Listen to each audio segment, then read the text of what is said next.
production of the Recreation Centers of Sun City Incorporated and is intended for the sole purpose of informing our Recreation Center members. Any duplication, copying, transmission, broadcast, or use, including electronic and social media, is strictly prohibited without the prior written consent from the Recreation Centers of Sun City Incorporated. Thank you for watching.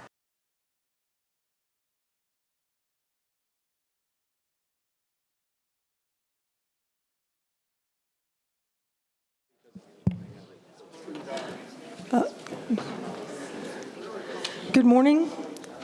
I call this exchange meeting to order and ask that you rise and join in the Pledge of Allegiance to the flag.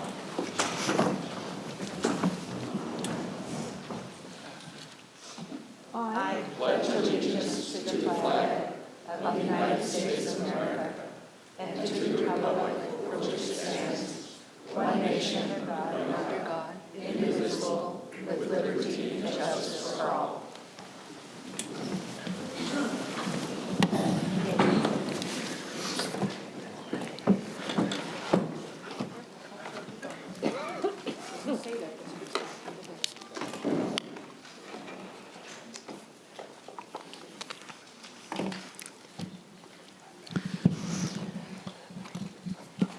Welcome to the exchange meeting for March. I'm Kat Fimmel, President of the 2024 RCSC Board of Directors.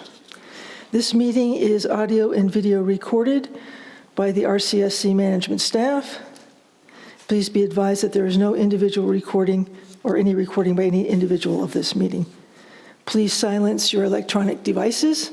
I'll try to remember to remind you to turn them back on at the end of the meeting. We'll start by introducing the Board of Directors.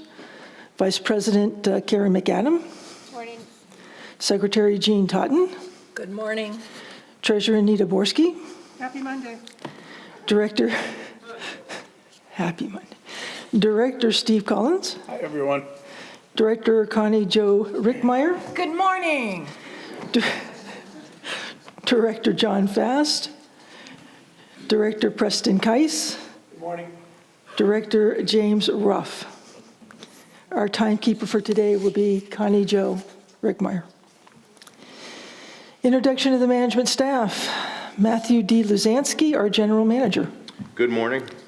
Kevin McCurdy, our support and finance senior leader. Good morning. Mike Whipbrud, facilities senior leader. Morning. Mike Deermeyer, non-golf senior leader. Good morning. Brian Duthu, golf senior leader. Good morning. Debbie Giles, assistant to general manager. Morning. And Marcia Johnson, the board coordinator. Good morning.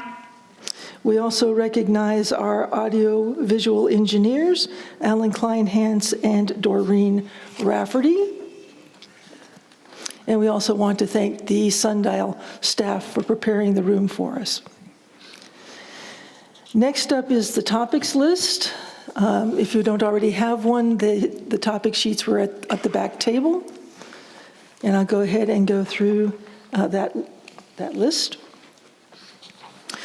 First up is the Best Friends Dog Club Training and Socialization Facility. The motion for this project has passed its first reading. The second reading will be scheduled at the upcoming board meeting. Host punch cards. The automated system will be rolled out next month.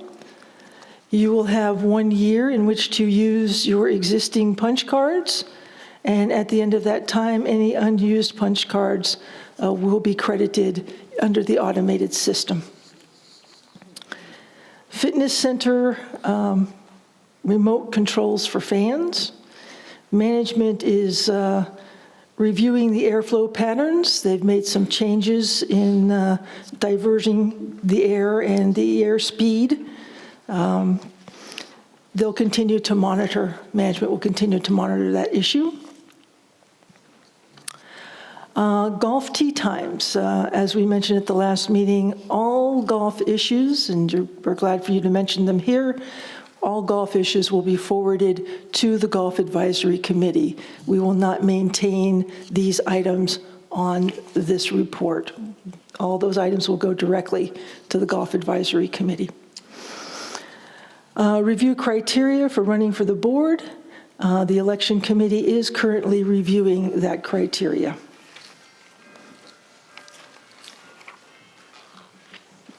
Do the directors have any announcements? Hearing none, I will say that the exchange meeting is designed to provide our members with a voice and opportunity to make comments that are designed to be informative and to improve the community, make the community stronger, and enhance everyone's enjoyment of the community. Please be mindful of the 3-minute time frame for your comments.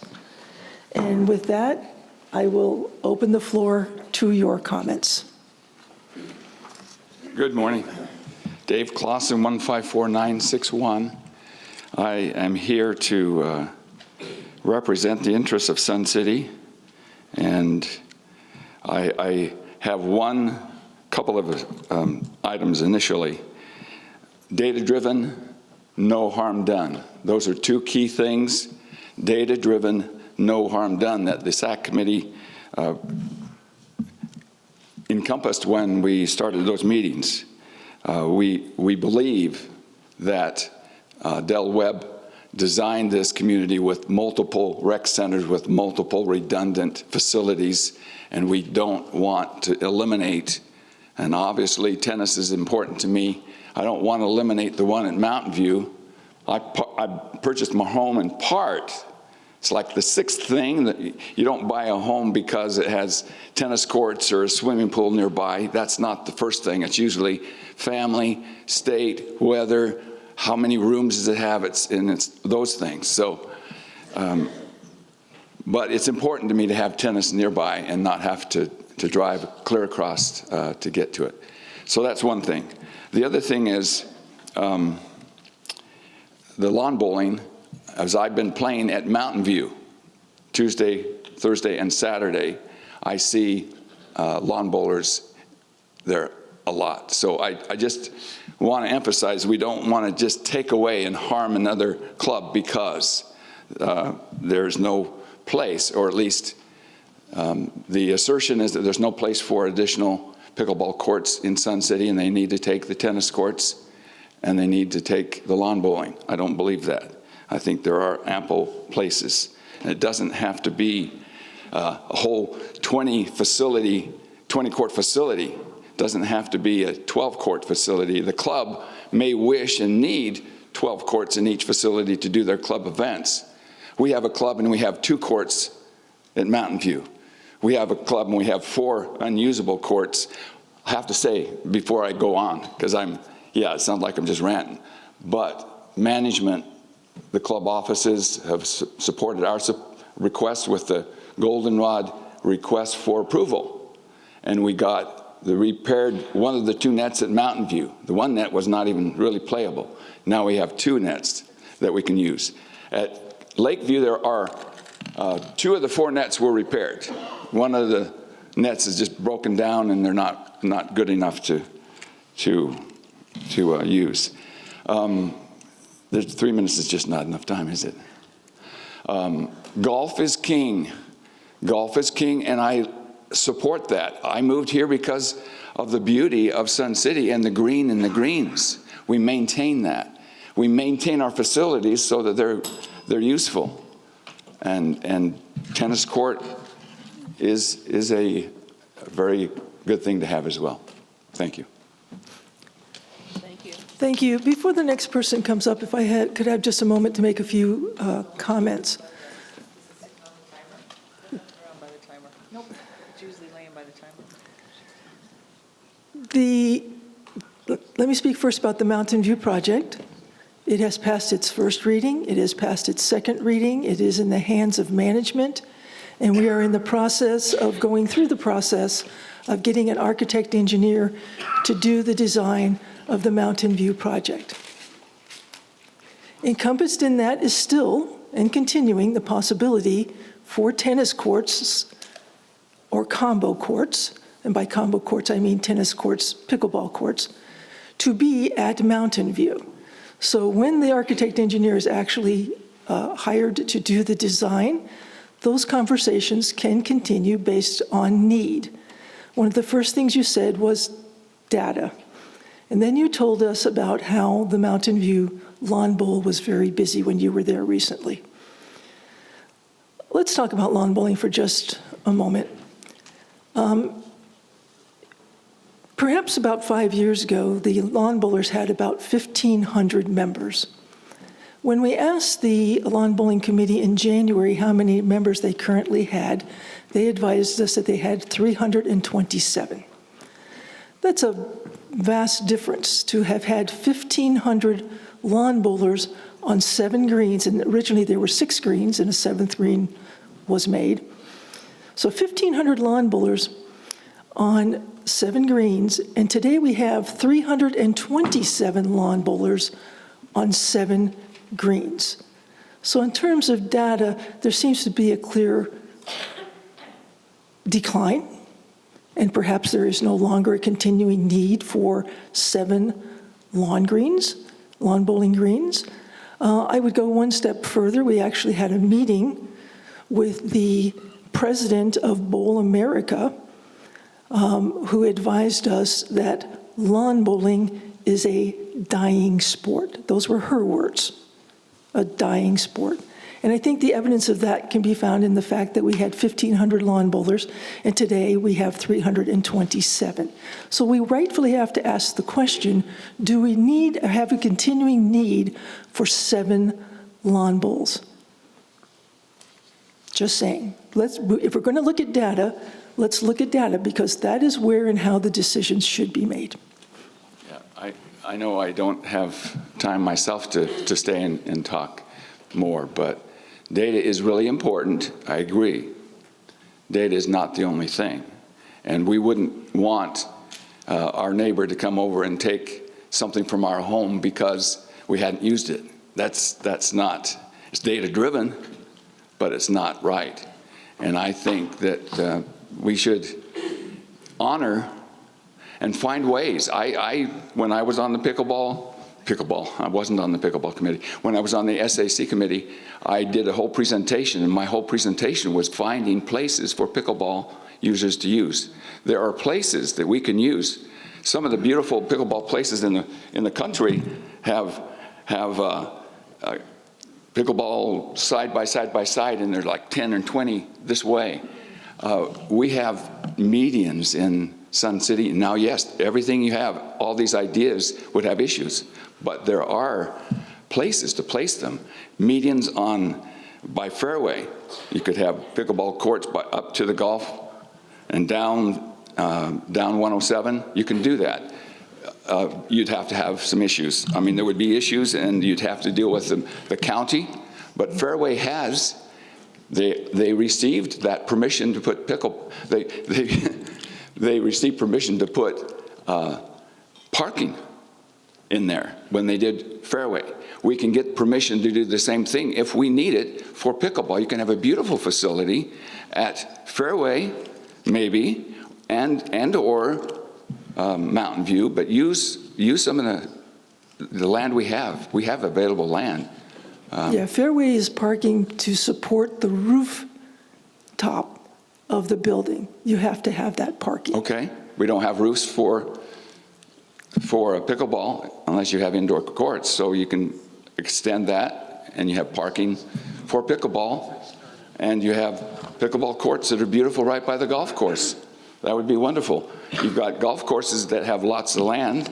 I know we have issues with homeowners and perhaps legal constraints with that, but I was watching a movie that just Saturday where it was a bridge to Bithia, I think it was, and one of the lines was, if you have an open mind, it's amazing what enters there. I need to get to the softball. I have to play a game. Sorry. Take care. Thank you. Thank you. Next.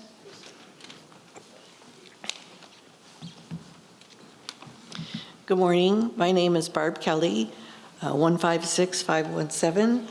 I'm the Vice President and Training Director for the Best Friends Dog Club. To say I'm excited about the possibility of having an indoor, climate-controlled, training, dog-friendly meeting place is an understatement. It's long overdue, and I'm excited about that possibility. Our club has grown by 157% since our initial proposal was presented in 2022. Marcia was kind enough to pass out that proposal for your review, since some of the board members are new and maybe haven't seen it in management, but we've really taken off. Within that are several pictures, and pictures speak 1,000 words, but just in case, I'm going to add a few words for clarification. While we currently have a covered area, and we appreciate the new cover, it really only provides shade for about half of our training yard. Mostly the photos will reveal it just isn't a large enough area to accommodate the training needs of our members and their companion dogs. Moving equipment in and out of the secured storage area is time-consuming and an accident waiting to happen. What the pictures are unable to show is the noise that comes along with training outdoors. While noise can provide a great training distraction for our dogs, dumpster crashing and sirens do not lend themselves to allowing our instructors to be heard, even with amplification. To provide the space needed for our members participating in agility with their dogs requires more than double the space we currently have and a level surface to run the course safely. It's been said that the Best Friends Dog Club is a social and training club, but we are more than that. We are here to support our whole community. Training people to be responsible dog owners and their dogs to be canine good citizens is a high priority and needed to keep harmony with the ever-growing dog population of our community. We have several teams involved in the Posse's Dog Walker Watch program that pay attention while they're walking their dogs to anything in the neighborhood that may look a little suspicious or out of sorts that should be reported to the proper authorities. We currently have 2 classes educating our members on what is required to become a certified therapy dog team with the desire to visit nursing homes and hospitals in our community. We are always looking for ways to better serve our neighbors. We recently added 3 new instructors who would love the opportunity to teach classes all year. An indoor facility would allow us to double our training classes and provide a safer and more comfortable way to do so. As our growth indicates, we need more space to better serve our members and our community. We look forward to working with the management team on finding just the right place for our club. Thank you. Thank you. Yes, a question? I'd like to say something. Barb, could I just ask you a question here? So I have a follow-up question. So you have a nice packet of information here with some data. I just wanted to, so on the second page, you have a list of your membership numbers that ends with 2022. So you just said that you've had 156% growth since the original proposal was submitted. Do you have the numbers for 2023 and 2024? I don't have 2023, but right now we have a membership of 359. That's what I thought I'd heard. Okay, that's really important. Okay, thank you. I just wanted to confirm that that was the case. Thank you. Any other questions? Thank you. We have another question, Secretary Tanya. Actually, I don't have a question of Barb. I have a question. I have asked some emails to my fellow board members and the management, and I'm curious, would any of you like to see the documents that people bring us to look at? Would you like those on the website along with the exchange meeting so that you could read them also, or is that not important to you? Yes. I wonder if maybe we could look into doing that, adding anything that is brought forward at a meeting and put it on the website along with the date of the meeting. Thank you. Happy to provide that. Thank you. Next. Steve, did you have something? Oh, I'm sorry. No, he said no. Karen asked your Hello, my name is Bill Agee, 149-789. I bought a home here in 2019, and my realtor was kind enough to take me to all the amenities, and I fell in love with Duffyland Dog Park, as I am a dog lover. I bought a home within 2 miles of the dog park, just for that fact. And I've been involved with the board of the Duffyland Dog Park Club going on my 2nd year. Last year it is almost the same as this year. We had club coordinators that really didn't assist or help. They would rather hold a meeting and decharter the club because they said we were dysfunctional, as opposed to assisting and guiding, just get rid of our charter. And now this year, it continues. We keep living under a cloud with threats of closing the park. And I think, as most of the dog park people here can say, that's pretty stressful. It's like a sword of Damocles hanging over your head. Like, are they going to close the park this week? Are they going to close it next month? It's not comfortable. I would also like to see some assistance from the board, some help. We need help. We need assistance. We will do everything we can to monitor the park, but asking for dog tags, I've been threatened physically, I've been verbally assaulted just for asking for dog tags. I came up with a proposal to have a waiver signed resolving everybody of liabilities, but it would have the person's name, their card number, their dog's names, and their license ID.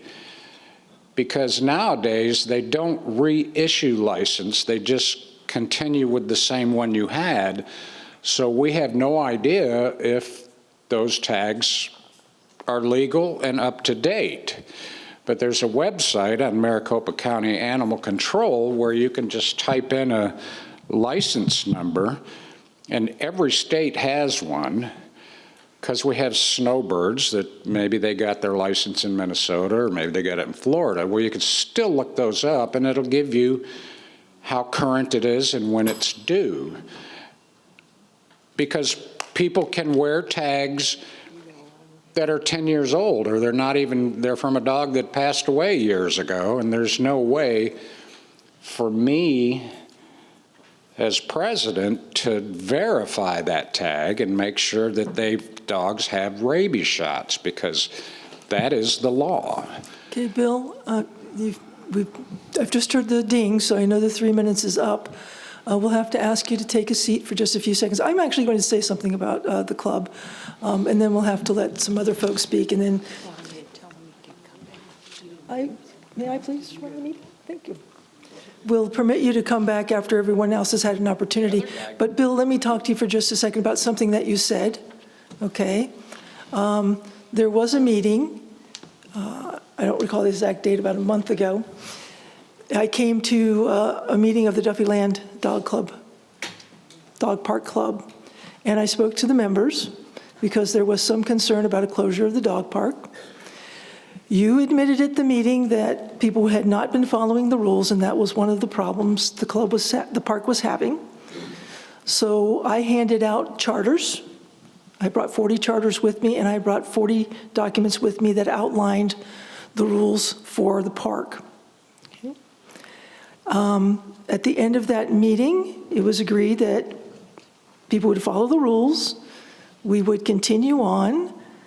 The first milestone was the preparation of a plan by your club on the operation of the park, and they were on the back table.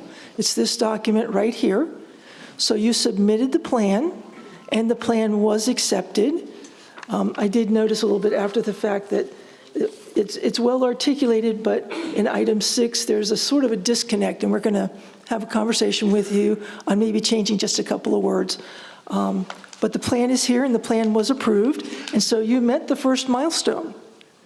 And I'm not sure that we've received any incidents reports. I don't know if you've received any incident reports. I don't receive incident.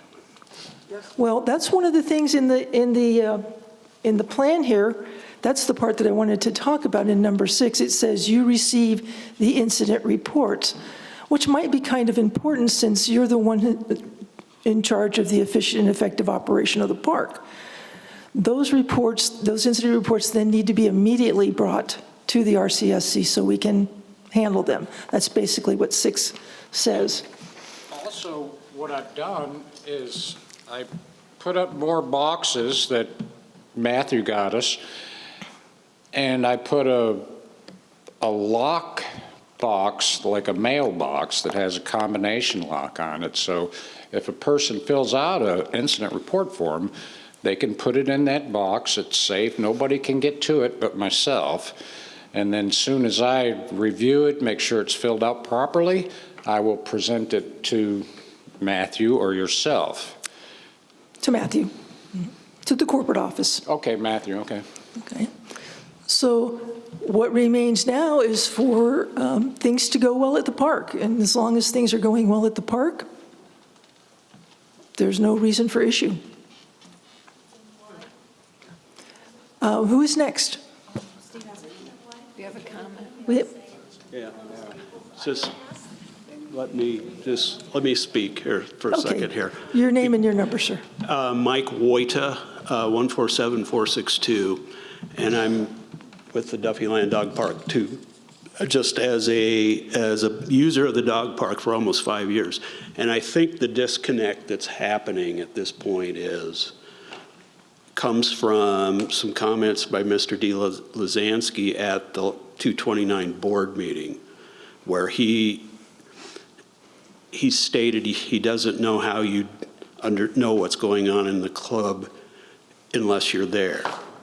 And I think, and correct me if I'm wrong, you've always been the proponent of monitors, dedicated monitors in the park. And to me, that's illogical. It's not feasible. It just doesn't work to ask seniors to patrol a 1.6 acre park. It's just not going to work. And no amount of monitoring is going to stop any incident from happening. But I think that's where the disconnect is, because it sounded like your comments, and I've listened to them multiple times, conflicted with what you said in the 222 meeting at Talisman Hall. And I think that's where we're getting a problem here, because we also got the club, and I'm not on the board, the club got an email from the general manager's office on 3/1 that was send us a monitoring plan by April 1 or we will close the park. So, and I think that's where we're having, because it's almost like we've got two different plans going, and, as far as I know, we were following yours, but it kind of sounds like he's got a different agenda going, and that's my interpretation of what he said. Well, I think we all have the same agenda, and that is that Duffy Land continue to do what Duffy Land has always done. Duffy Land's been open for 10 years, and it has managed to monitor itself for 10 years. This is what we discussed at thank you for giving me the date, the 222 meeting. Right. Okay? And so, as I said, the club has met its milestone. Here it is. They did actually a very good job of developing this plan, and the plan was accepted. So all that remains, as I said a moment ago, is for the proper, effective, and efficient operation of the park by the means that is established by the club board. Okay, who's responsible for doing that. right. And so long as the club board and its members continue to operate Duffyland in a manner where people are safe, dogs are safe, members are happy, there's no reason not to continue in that vein. You operated in that vein for 10 years. Right. There's no reason why you couldn't do it for another 10 years. And I totally agree. I think, all I'm saying is I think that's where we kind of got off the rails. Well, maybe Is that- hopefully we're back on track because Yeah. And I think- you've met the first milestone. Okay. And so will we continue to monitor? Of course we will. Yeah. We want you to be successful. Right, and I mean, the dog park is an amenity that, I mean, people, is a huge part of people's lives. There's seniors that can't walk their dogs, physically can't walk their dogs and exercise them any other way. There's seniors that come to the park and to socialize because and that's the only time they get outside, they're able to, they get outside of their house. So it's a massive, massive amenity. And I too, like Bill, bought a house because of its proximity to the dog park. And I'm actually closer than Bill. I'm about a mile away. So as long as that we're following what we came away from the 222 meeting at Talisman Hall, I think we're all good with that. I'm speaking for Bill and the club, but I feel better about that. So I think we're on the same page at this point. So we're going down your path, Well, basically. we're actually all on board with the same path. We Okay. wish for the success of Duffyland. Right. Okay. As we do. I will speak for Bill in that regard. Thank you. Thank you. I didn't hear Bill. Director Collins? Yes, this week at the COC, we are going to go over BP 12 in respect to monitors. There is some changes that need to be done in that section. If every club is going to need a monitor. Every clubs that have dangerous equipment or environment that is dangerous may require 2 monitors. And just like the dog park, if you had a vest and two people come, they put the vest on, they open the park. If they want to leave, they hand the vest over to 2 other people. You can do it. There is ways to do it. And that's what things are, they do it in all the clubs. If you lose your monitors, they close the club and send the people home. Okay, hold on for one moment, So please. we're going to discuss it in the COC this week. Let's let the COC discuss it. He's talking about something they're going to discuss. So they haven't discussed it yet. I sense where you're coming from, and so we'll talk about it. Okay? This is not something being implemented at this moment in time. No. I hear you. I just want to say that the dog park is not a club.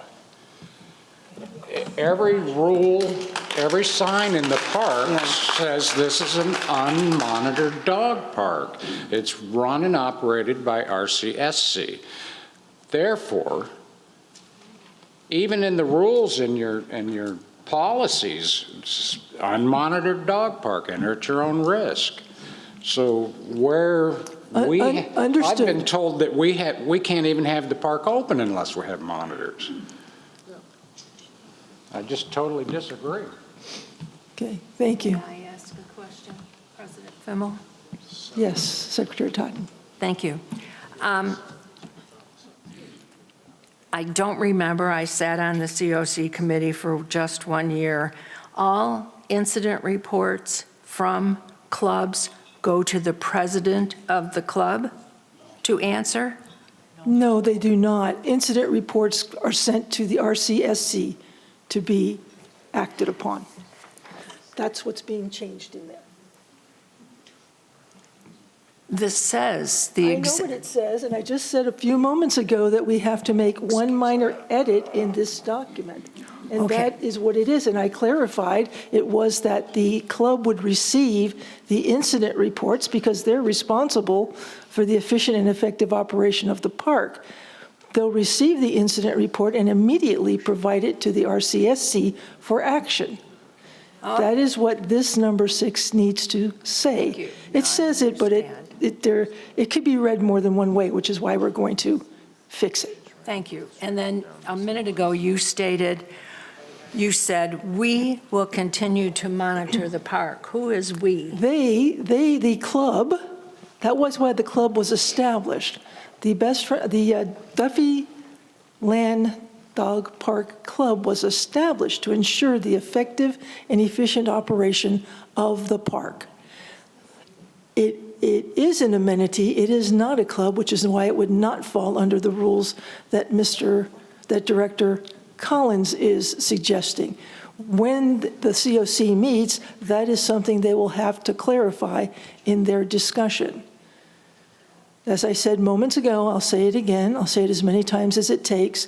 This club, the Duffy Land Dog Park Club, operated for 10 years using a process, and there's no reason why using that same process, which is the effective and efficient operation of the park, that they cannot continue to operate for the next 10 years. There's no reason. They were able to provide what they needed to provide, and they're still able to provide what they need to provide. We've had some incidents, and people were not, as Mr.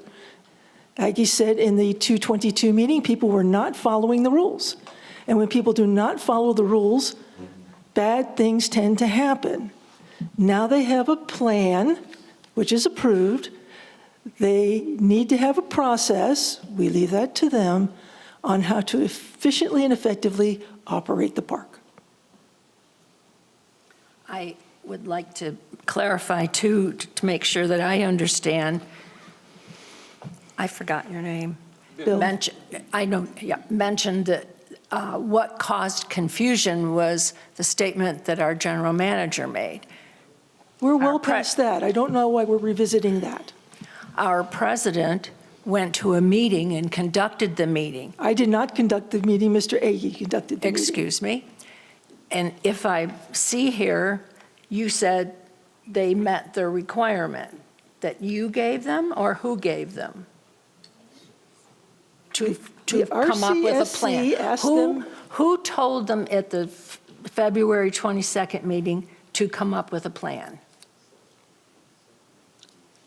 No one. Do you wish to comment, Mr. DeLuzansky? Sure.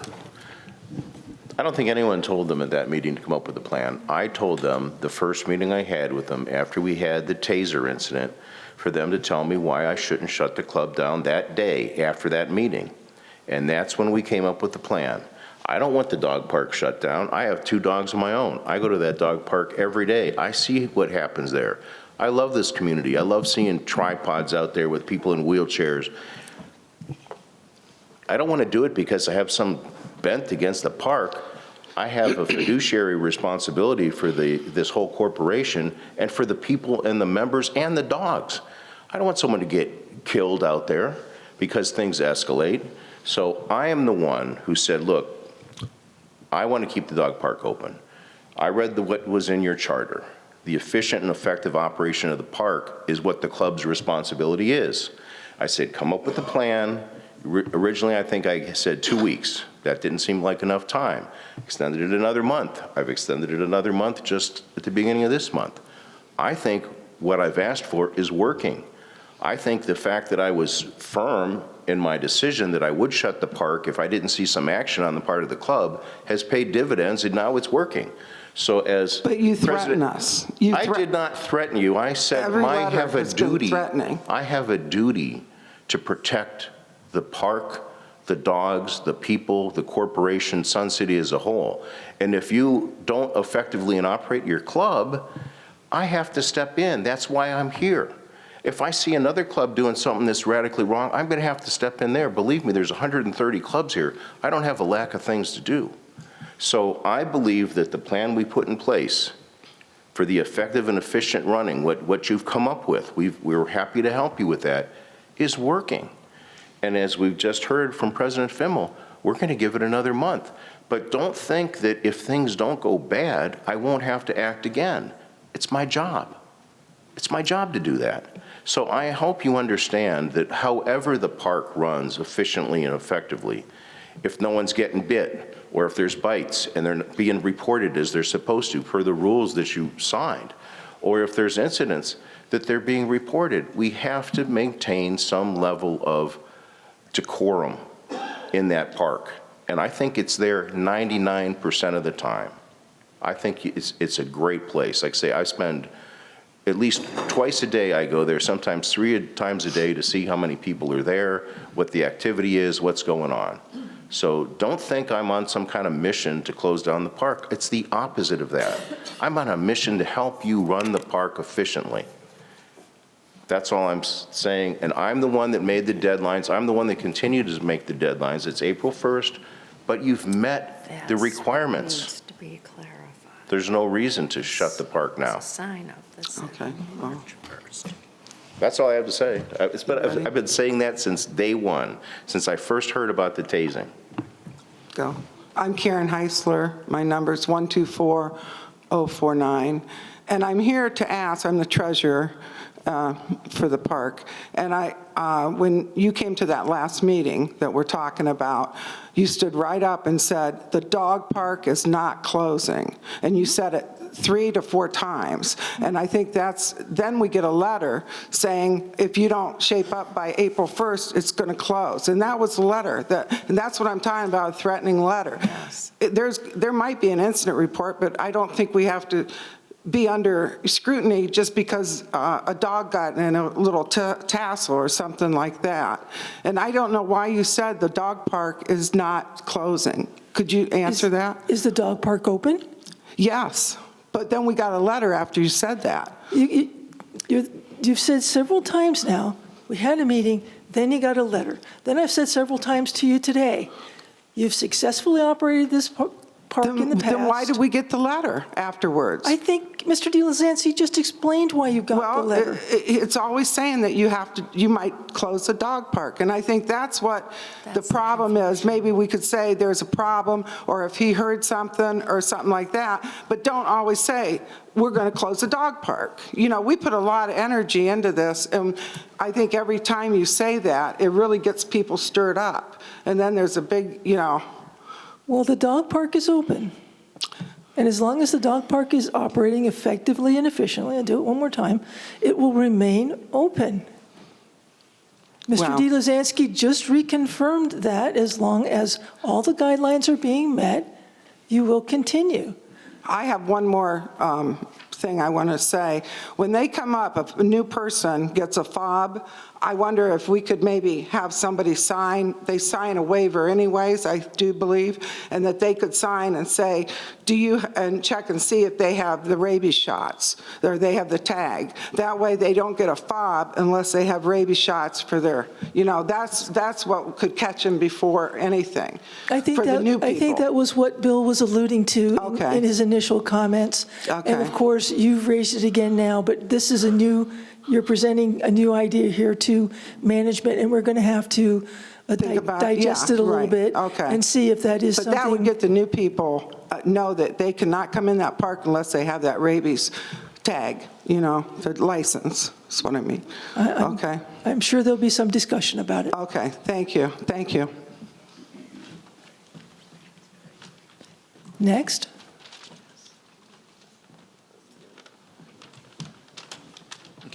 My name's David Curtis, 152171. The condominium that I own my parents were the original purchasers of that condominium back in 1975. So I have a long and continuous history with Sun City, and I'm very concerned about what's going on with the dog park. The incidents that I'm hearing about that is precipitating all of this concern is things that are in clear violation of the law. And those things should be reported to law enforcement, and we should be punishing the transgressors under the laws that exist right now and that we have, and not punishing the many who are not doing anything wrong. And everything I'm hearing here sounds like we're punishing the many. And I think that's totally unfair. I think the dog park is very important to the dogs, and it's very important to the dog owners. If you look at what's coming out in ARP on the super agers, that dog park is extremely important for the socialization, both with the owner and their animal, and with the owner with other owners and with other dogs there in the park. I hate to tell you how many people in that park know my dog's name and have no earthly idea what my name is. And I think that's great. That talks to some of the wonderfulness of that dog park. And if I follow the logic of what you're proposing with respect to these monitors and stuff, if I use that same logic, I would think it would be more important to have certified lifeguards at every swimming pool. That there is a greater danger there that can be solved by the lifeguards, and I'm not suggesting we should do it, but you ought to do that in front of what you're proposing doing here with this level of monitoring, because we seem to know what the incidences are. We need to report those to the appropriate law enforcement authorities and let them deal with the transgressors, and the transgressors be punished, not the rest of the world. Thank you. Thank you. Thank you.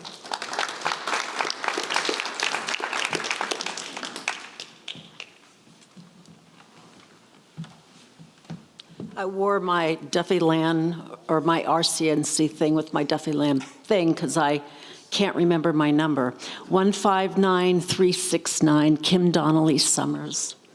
I'm talking about the park. First of all, Ms. Fimmel, I wonder what you said. This is the first thing that we've passed.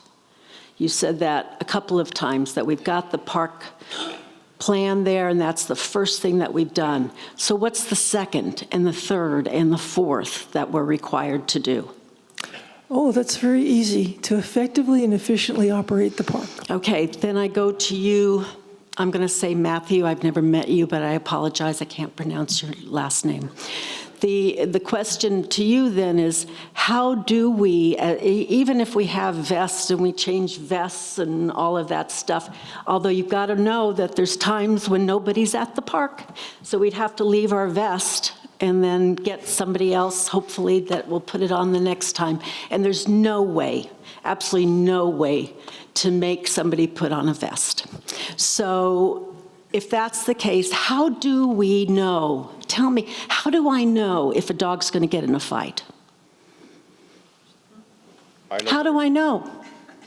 That's a rhetorical question. I don't know better than to answer. Okay, but nobody knows how a dog's going to get into a fight. So we can't, as monitors, even if we had monitors, how do we know that the dog's playing over there going to know that they're going to be in a fight? It's not logical, okay? How do we know that a person's wearing a gun, a taser gun, whatever the hell it was? How do we know that they've got that on them? We're not going to do a hand thing for every person that comes into a park. This is an open area. The pool doesn't know if somebody comes in with a gun. The tennis place won't know. The pickleball doesn't know. Nobody knows if somebody comes in with a gun in the art place or here in this building. So it's not logical to think that we're going to stop. And I'm not sure what that plan says, but I don't think there's anything in it that says how we're going to stop those things, because it's not logical. There's always going to be problems. There's been problems for the last 10 years, whether you've been notified or not. So you guys need to rethink this. All we do is take our dogs there. That's all we want to do. And all they want to do is have fun. A dog doesn't come in to fight. Please help us. What happened, please, with the taser gun? What happened with that situation? We don't know. Can he come back into the park? If he can't, how do we stop him? Thank you.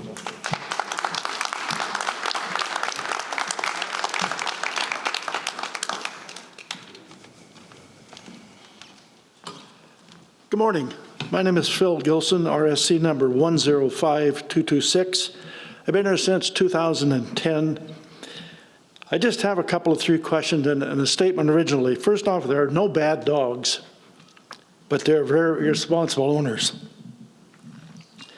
With regard to the incidents that we keep talking about, do we have a number as to how many have been reported to you in the last year or in the last 6 months? Not naming names, but how many have we had reported? Does anyone know? We can find that out. But do you have, I mean, are we talking 5 or 25 or 100 or? The incident severity was the issue. Well, we keep talking about incidents, but we don't know how many there are. We don't know how many severe incidents. I don't happen to know right off the top of my head.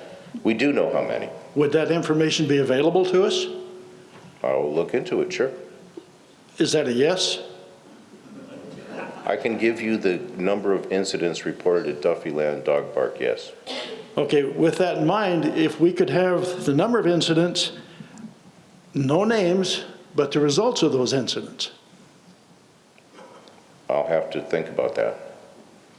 Again, I'm not asking for names. There's privacy concerns in general. I'm not asking for names. I'll think about it. Thank you. I guess we'll wait and see. Thank you.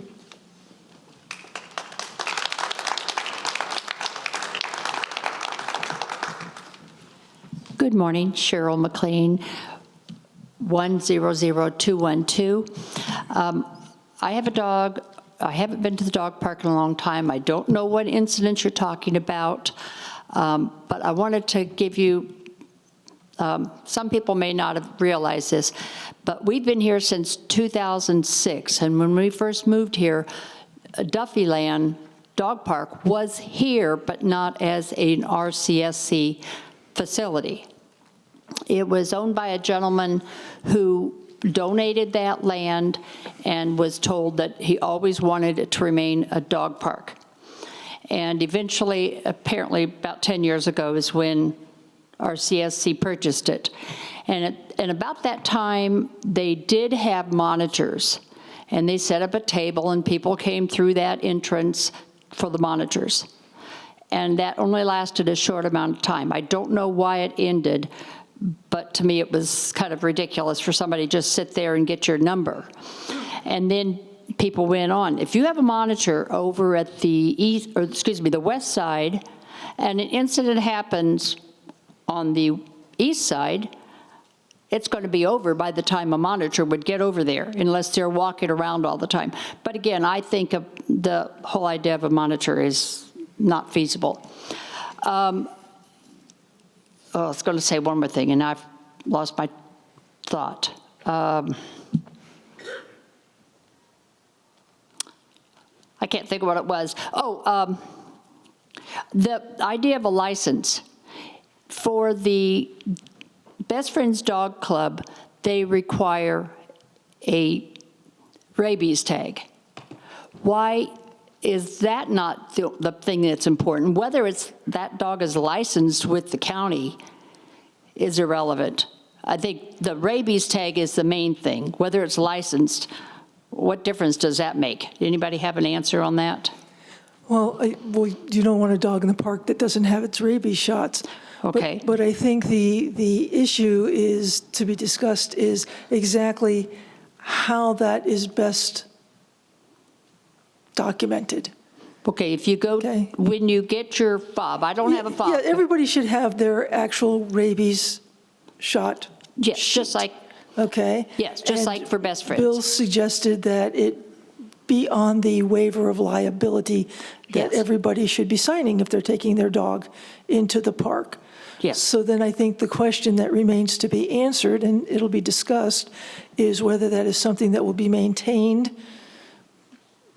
Because remember, people go into the park Not everybody that goes into the park is a member of the community, but not everybody that goes into the park is a member of the Duffyland Dog Park Club. Yes. And so there's just a short disconnect between the club and the RCSC in terms of where this liability waiver with rabies information should reside. Okay, but we're talking about three different things. That has to be worked out. First of all, if you get a fob, that's right, they could show their rabies paperwork.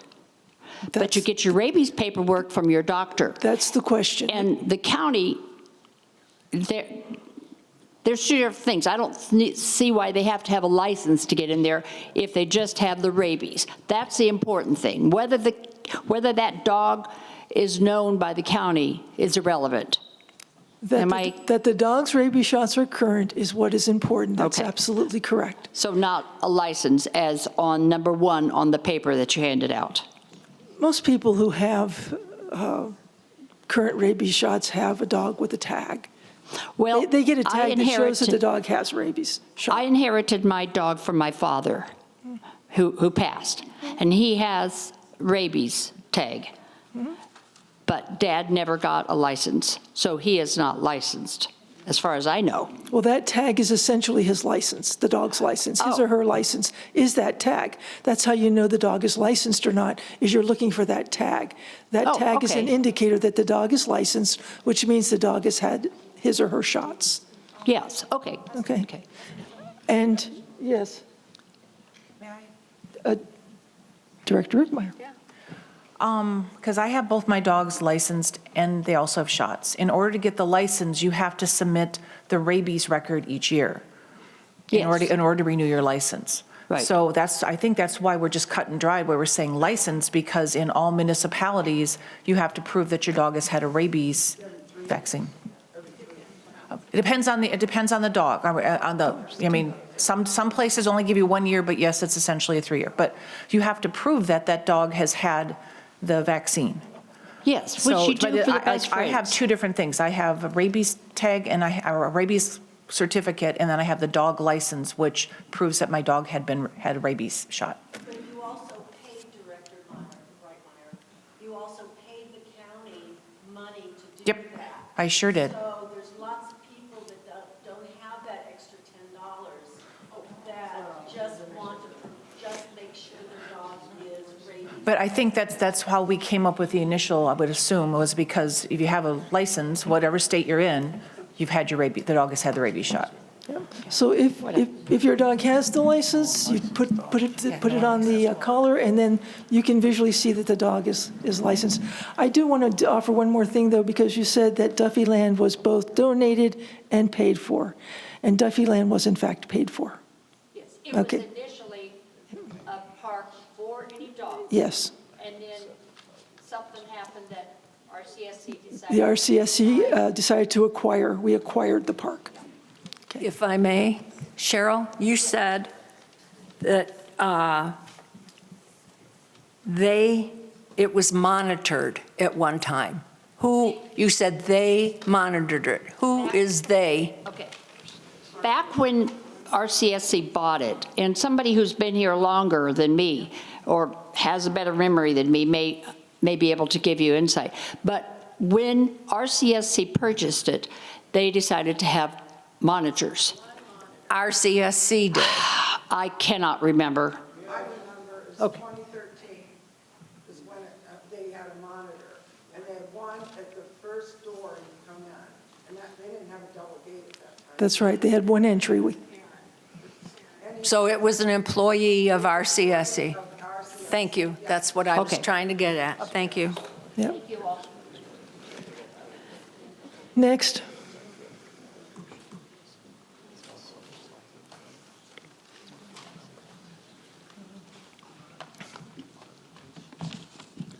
Richard Atwood, 106547. I didn't really come here to talk about the dog club, but Maricopa County requires that all dogs 3 months or older must be licensed. Dog licenses are an important way to identify and locate your pet if they get lost. Licenses must be renewed yearly. So people that use the RCS, whatever, they should be licensed yearly, and they should be registered with the RCSC. You should have your name, your dog, and you should probably have your license number. That should be registered. It should probably be at the dog park. So just kind of a comment about dogs. Walking in here, pickleball, I don't play pickleball. Too many back surgeries, neck surgeries. It'd been fun. Was a handball player for years. That's probably why I hurt my back. But walking in here, I see all this empty space in the foyer. Have they ever, as the planning committee, looked to see how much is out here in this concrete slab? Could you get maybe 4 pickleball courts out there? It looks like you could, and that'd be covered. That area is used, what, 3 times a year? It's a pretty wasted area.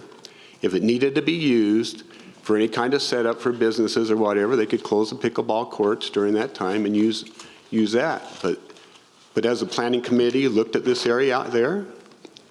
Are you talking about the breezeway that people walk back and forth on all day long? Yes. What's wrong with putting pickleball courts there? Oh, not in my backyard. That's what it is. We can go put it in somebody else's neighborhood, but not here. But yeah, I'm talking about this area where the breezeway. So pickleball courts have to be fenced. You could fence in there. And you can make fenced areas in there. And then you take down the fences when you need it to use it as a breezeway? You just open big gates. There's such things as gates, big old giant gates, and you walk through. Well, it's certainly an interesting idea that we can take under. Yeah, you don't want the noise here. That's what it is. You'd rather have it in some. Okay.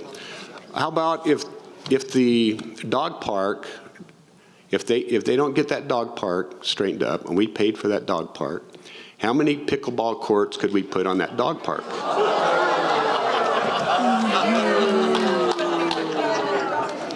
I'd rather have instead of having people getting bit.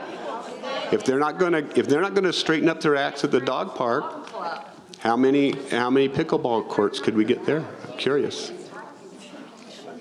I don't think the audience was very receptive to that idea. Just planning committee, there you go. Pickleball courts, there you go. They want a bunch. There you go. Thank you. Mr. Atwood, I don't believe we have a planning committee. No. And then the other thing, I just want to thank you for your out-of-the-box thinking. I've always been told when I attend a meeting that no idea is a bad idea. So thank you. Thank you. I guess my idea is going to be good then. Deborah Dedeo, 159135. DEDEAUX. So real quick, like I've lived here 2 years. I love Duffyland Dog Park. I take my dog there almost every day for the last 2 years. Couple concerns for me. One is that, yes, sometimes some of the dogs get a little rough. A lot of the people that are local members that go there a lot, and they're involved in socialization. Sometimes I don't really see them paying attention to their dogs that much. They just kind of let them run all over the place. So I would appreciate if everybody kind of watched their dog, I think we'd have less problems. And the other thing I wanted to mention was the monitoring you're talking about is just totally off the scale ridiculous to me. Because in the summertime, it's 117 degrees. If you're not walking your dog by 6:30, you're done. Between 6:30, that's it. After that, we're talking over 100 degrees. There's no way people are gonna monitor that park at 115 degrees and it stays hot all the way till the sun goes down. So right before the dog park closes and the sun's down, I'll take my dog there at night. So most of the day, nobody's gonna be in there. It's just way too hot in the summer. And so saying you gotta have somebody there, it's ridiculous to say we have to have a monitor. Every person should be paying attention to their dog. I don't see that a lot of times, but if everybody watched their own dog, we probably wouldn't have half of these problems. And everybody that goes to Duffyland likes to bring their dog to Duffyland. And it's the closest park around here to where I live. And I take my dog there, and a lot of times I don't want to walk my dog a mile just to have him go to the bathroom. So that's all I want to say. Thank you. Thank you. Excuse me, I was corrected. We have a long-range planning committee. We don't have a master plan or a planning committee for anything other than long-range. Thank you. Hi, my name is Suzanne Tam, T-A-M. My number is 146044. I found Duffyland Park a year ago on Facebook because I had a puppy who needed to get some energy out. I live in Schaumburg, Illinois, and we have a massive dog park that is run by the Schaumburg Park District. And it is not monitored, but when we go to apply for our fob, which we have on our card, in Schaumburg, we have to provide all our medical records. So if my dog went to the vet on February 1st, my fob on February 2nd would shut down because I didn't go in and provide the updated report. I don't remember what my husband had to fill out here when we did it last year, but this would be a great suggestion. We are not licensed in Illinois, and I can't be double licensed here in Maricopa, but my dog is rabies. He has his tag. I have the certificate. I could easily, like say if the rabies shots weren't updated, like on Linus goes there 3:45 every day. And let's say on February 1st, I didn't get you the paperwork, my fob would shut down. Schaumburg, Illinois, Schaumburg Park District does the same thing. My husband works for the Park District. I totally forgot to give him the paperwork. I had to go to him and say, I can't get in Schaumburg. It is something as simple as any people here who take care of their dogs. They go to the vet, they get the paperwork, they get the certificate, and we provide it to you, to anybody here who is supposed to have it provided. I am not a member of the Duffyland Club, because first of all, I didn't know there was a Duffyland Club when I came a year ago. I've learned it through socialization. Not only is the socialization great for the people who live here 24/7, I'm only here 2, 3, 4 months maybe throughout the whole year. And I have met some great people, and I know all the dogs by name. It's like, oh, you're Linus's parent. Oh. So my suggestion, coming from the Midwest, is that if I want to abide by the rules, every year when I show up or whenever, I could submit through an email or whatever, a portal, that here is my dog's licensing certificate, whatever. But I have to tell you, the state of Illinois does not ask for a license. City of Chicago may do it, but I don't live in Chicago. But I do have a rabies tag. So I just wanted to let you know what we do in Illinois, and on top of it, we are not monitored. And we have a 5-acre grassy area with a lake, So we monitor ourselves, and we have 911 on the outside of the door to call for help. Thank you. Thank you.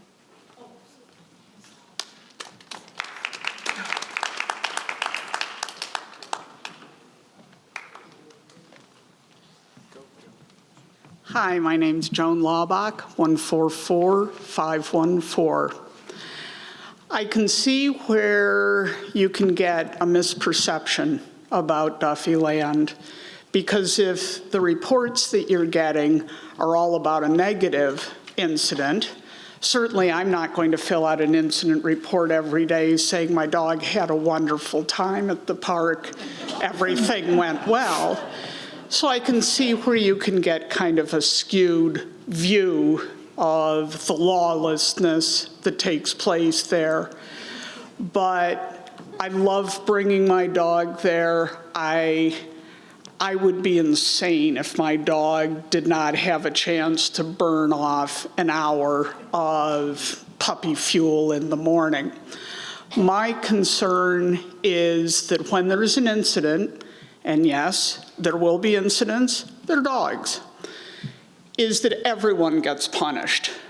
I have not seen a link between this dog attacked that dog, this person is banned from the park. What I've seen is if there are more incidents, the park will be closed, punishing everyone.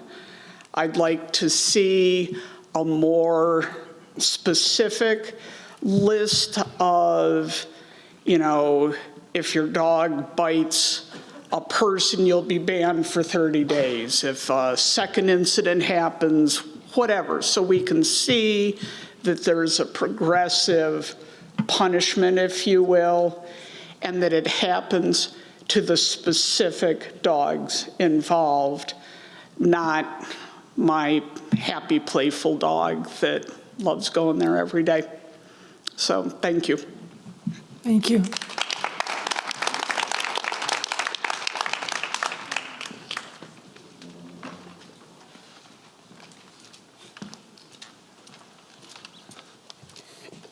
Kevin Christensen, 148928. I don't have a dog, so we're not going to talk about dogs. My concern is Mountain View. As you're designing Mountain View and going through the entire process, I'm hoping that as we go through this, that one of the things is there some kind of standard for what that place should look like when it's all done. And hopefully I look at this and I say that, like the fitness centers, and that's specifically what I'm thinking about today. If you look at Bell, Fairway, Marinette, the three newest fitness centers, it's very obvious that they've been designed similar. They have higher roofs. They've got the newest ideas, and I'm hoping that as you meet with the architects and that type of thing, that you keep that kind of thing in mind. I don't think that if there's going to be a standard about what we should do with the rec center or with the fitness centers there, I don't think you're going to be able to meet that standard with that current building that's there. 10-foot buildings, probably, 10-foot ceilings might kind of limit you on that kind of thing. So I'm really hoping that when you do meet with the architects, that you decide to take a look at the possibility of doing like we did at Fairway, where you had the entry to the pool, where your locker rooms could go right into the pool and then your fitness center above it. If that's not possible, then I would hope that you would consider a design where similar to or very almost identical to Marinette, where you have a appropriate sized fitness center. I think Marinette happens to be the appropriate size, and then maybe have additional locker room space on the outside of that, because you do have a lot of space for that. I think we've got one chance to get this right, and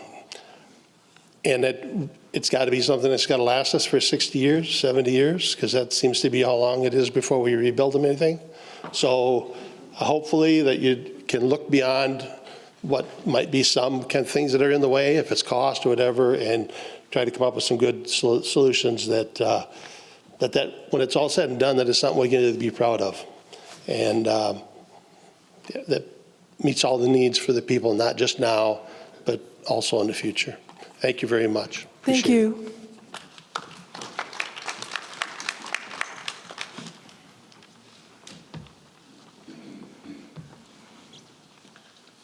I'm Paul Ridgway. My number is 143225. As we're considering improvements to the Mountain View and the Mountain View pool, I'd like the board to consider putting in a bar that members could purchase beer and wine at the pool area. So that's my comment. Thank you.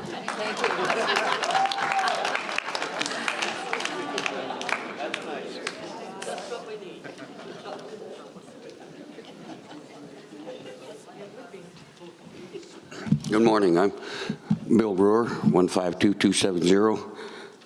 Get that thing out of my way. I don't have a dog. I've never been to Duffyland. And I've learned a lot about it today. It's not what I'm here to talk about, but I've learned a lot about it. Man, 27 acres or whatever, what a big pickleball court.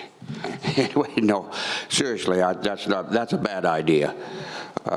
Anyway, what I am here to address you about, you guys are not the problem.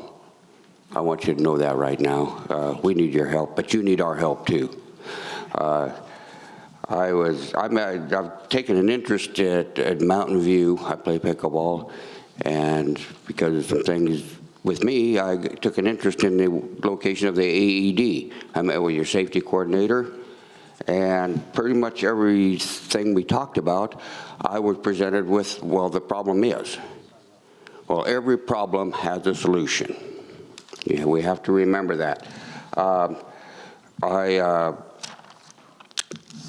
was going to tell you, turn the timer off when I start here, because I'm going to finish this. What I have to say has to be said. We have I was told that I'm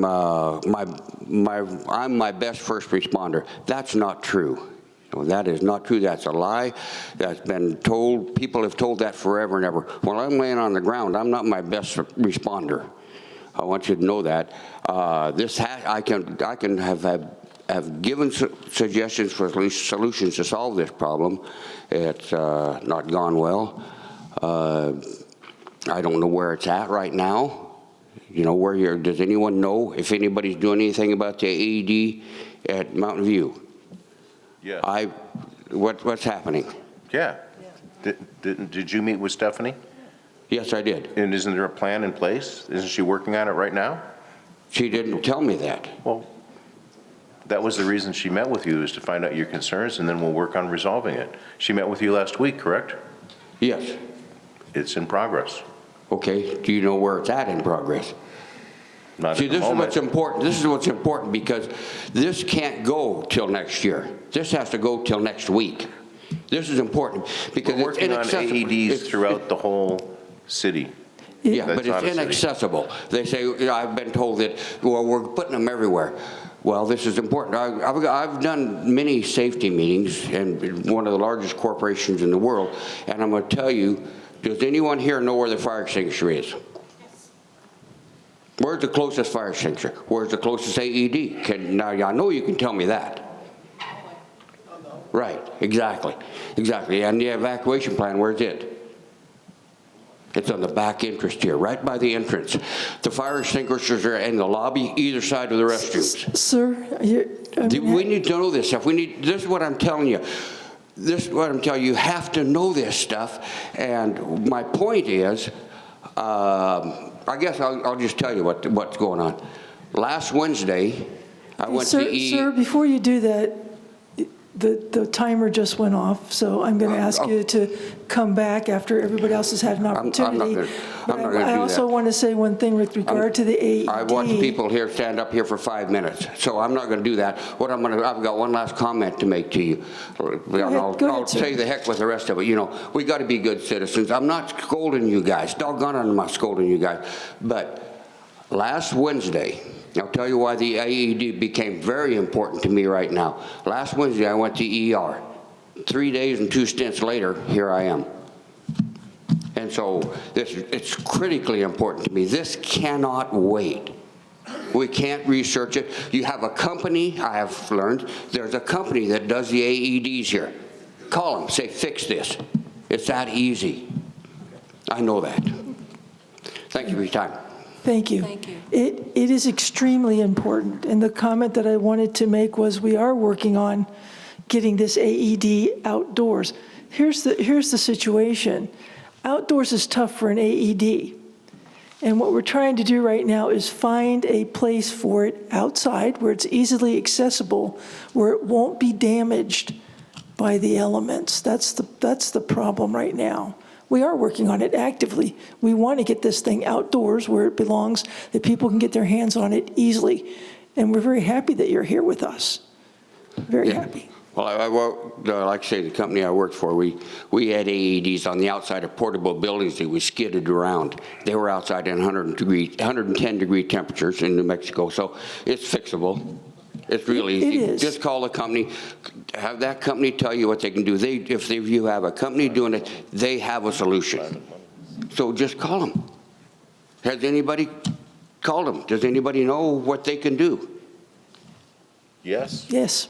What can they do? They can put an AED outdoors where you can access it as soon as they can find a location where the AED will be protected and it can be attached to the building. I showed it to Stephanie. And it works. Okay. It does work. So It's in progress. that's a bad answer. That's a bad answer, and you know it is.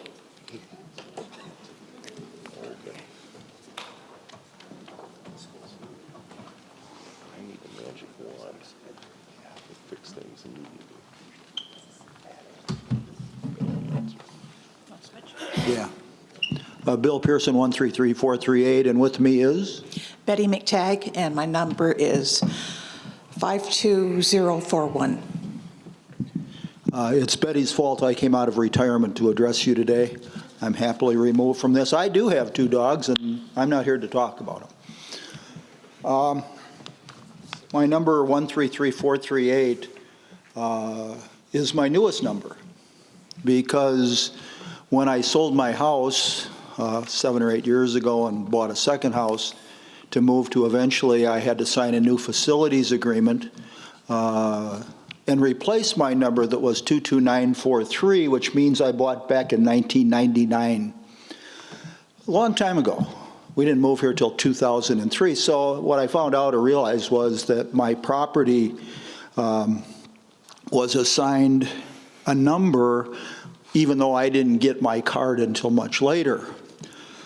So I met Betty online when she explained to me what was happening, and I went, gee, I don't know how that works. So we exchanged information, and I started digging, and I found something that was truly disturbing, because here's what I've written.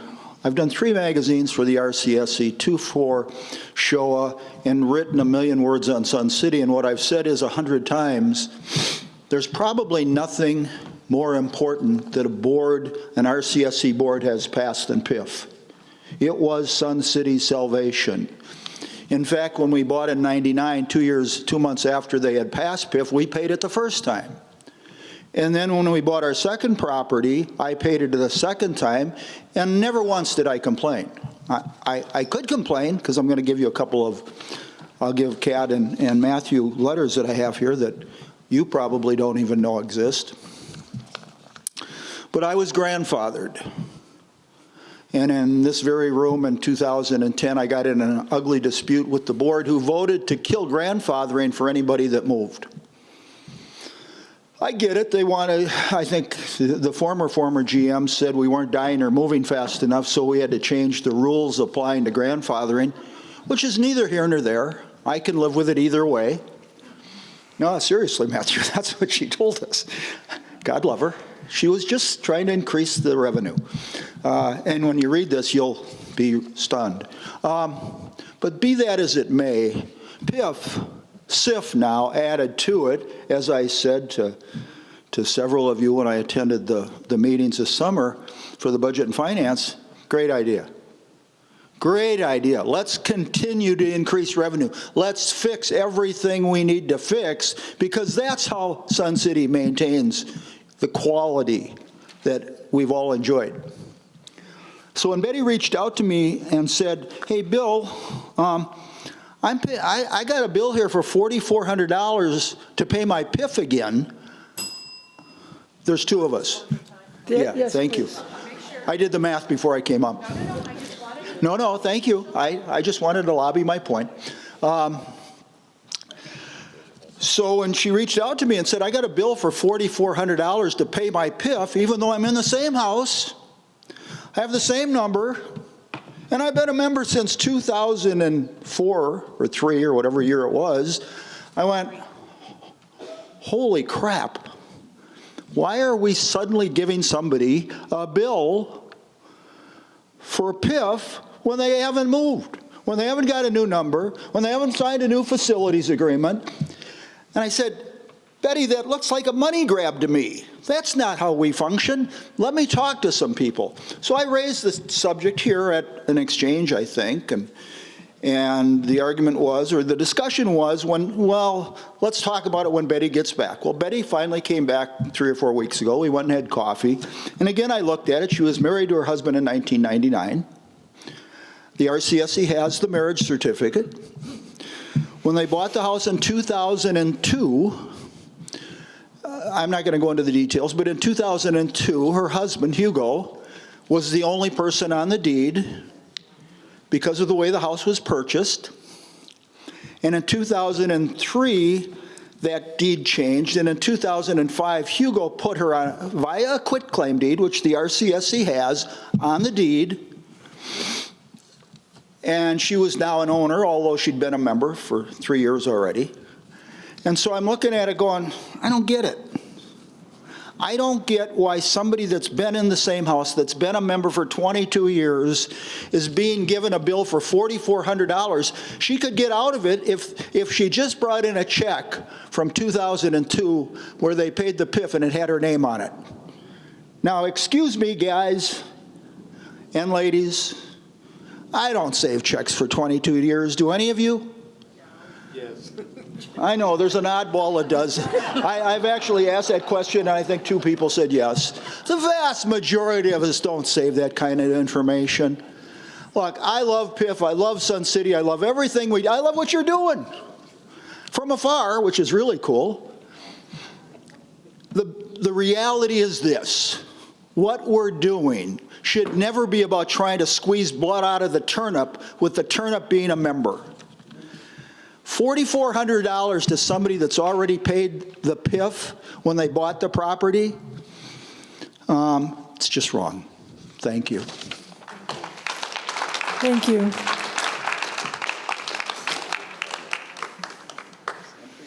Thank you. Thank you. Thank you. Do we have any other comments?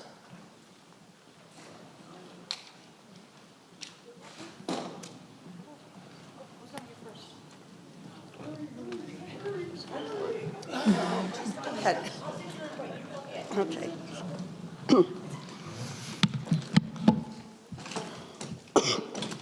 Lori Ellingson, 133335. First of all, good morning, and I would like to thank the members of the board again for your time, your dedication, and all the hours that you spend on helping us to make this be the best community possible.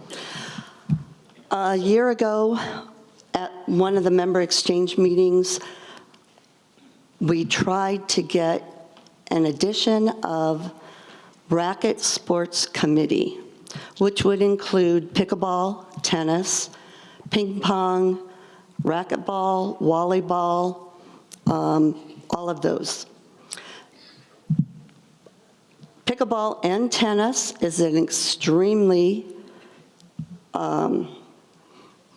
busy club, many members, and is necessary in a community that is responsible for recreational play. So my request is that we revisit that and we try to add a committee for racket sports. If we do that, I don't think we would be having all the issues that we have today, because many of those would be worked out in the committee itself. I do appreciate the fact that on Wednesday, 2 of the board members will be meeting with the tennis club. We have asked for that for a long time, to be able to let you know all the factors that are involved with tennis. Too numerous to go over right now in the 3 minutes, and I only have 1 left. Basically, limiting the tennis club to one facility would be very detrimental to the growth of the tennis program. There's a dire need to offer leagues, ladders, drills, lessons, tournaments, and social fun days in order to make the club successful. So don't just look at the number of people that check in to use the club. There's a lot of other factors that need to be put into play. So there's no lights at the Mountain View Tennis Courts. There's only lights on the first 2 courts at Lakeview. The 4th court at Lakeview has been padlocked shut for over 5 years, and before that, a sign was put up saying it was under repair. All of those factors come into play when looking at the statistics. Thank you, and I look forward to giving you more details when we meet on Wednesday. Have a good day. Thank you.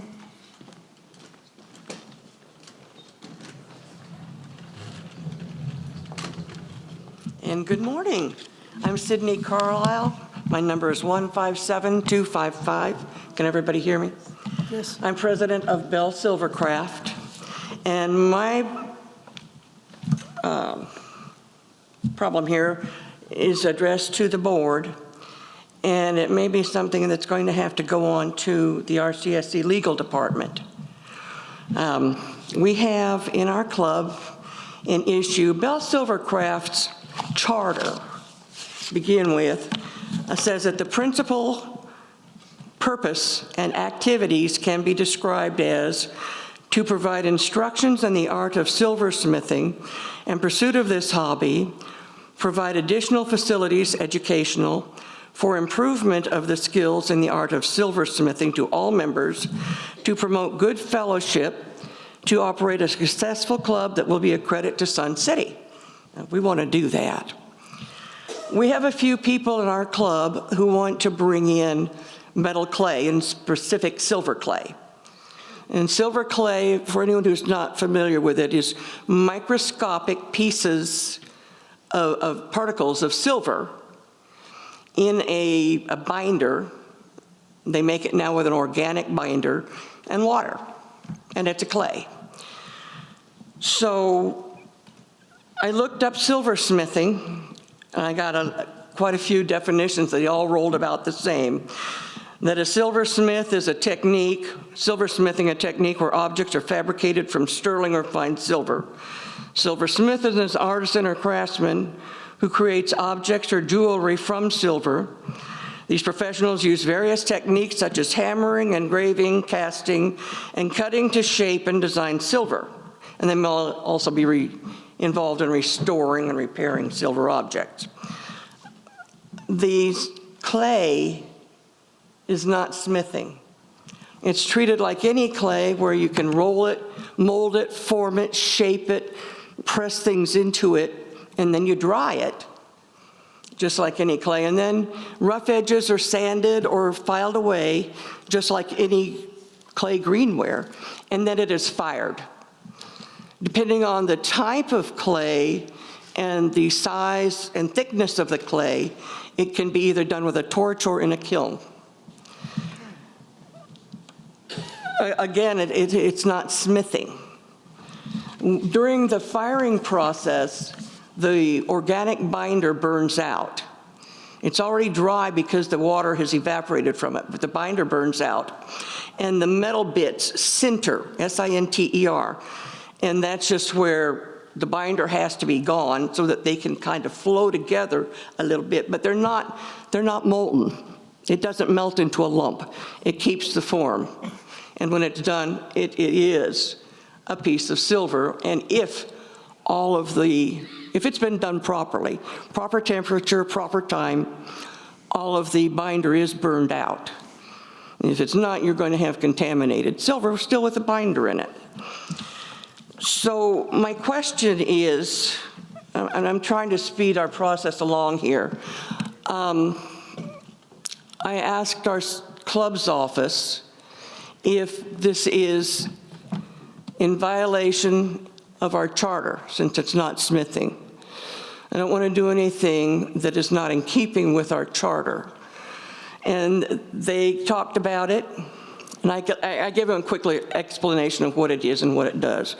And they talked about it and said that the club's office agrees that it is not smithing. It's okay, then that means we can't have it in our club, and I explained that to the members.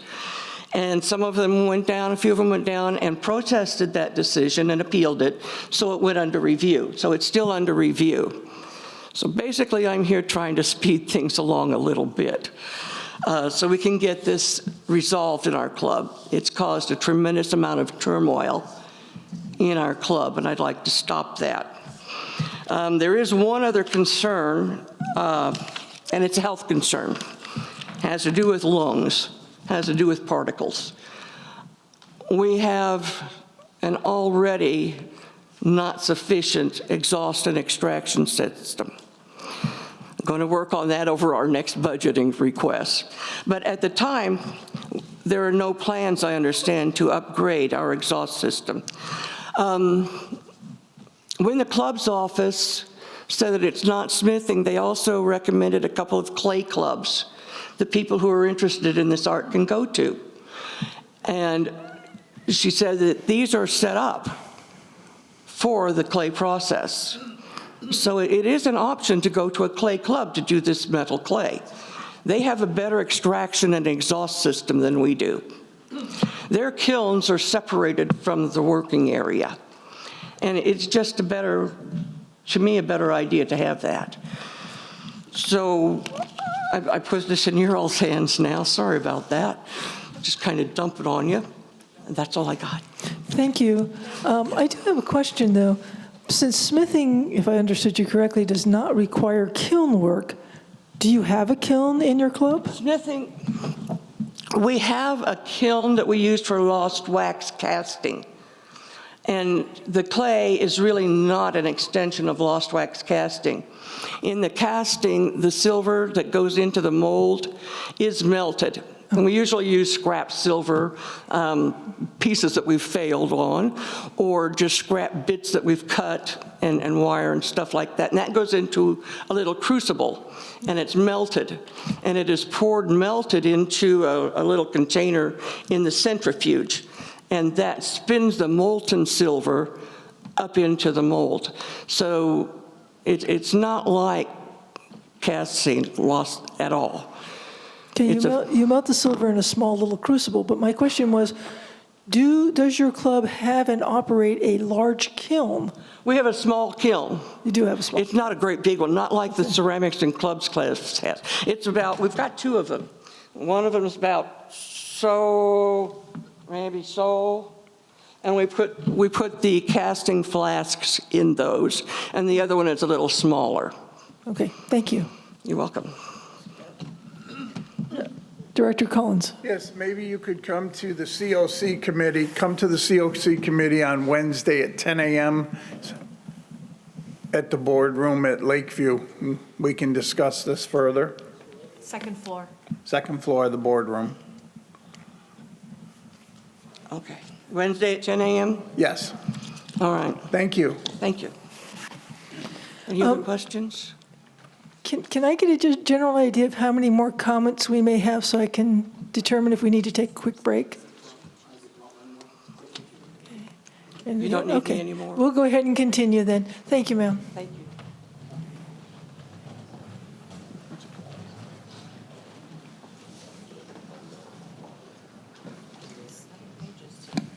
Richard Atwood again. I just want to clarify to the dog owners that I'm not an anti-dog person. In fact, I love dogs, except my wife's allergic to them.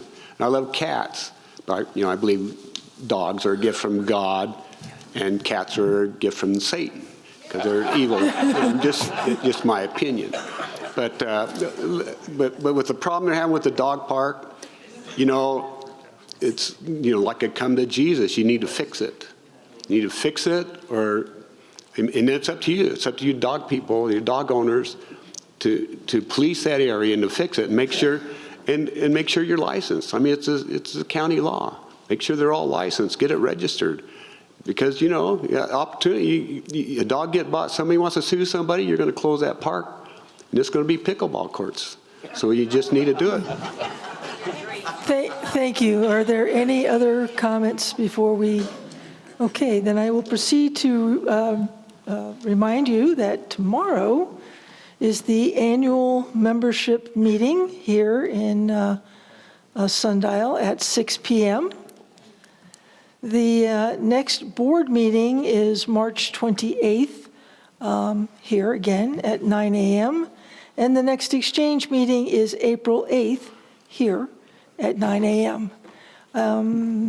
There being no other business and without objection, this meeting is adjourned, and I'll remind you to turn your electronic devices back on. Thank you.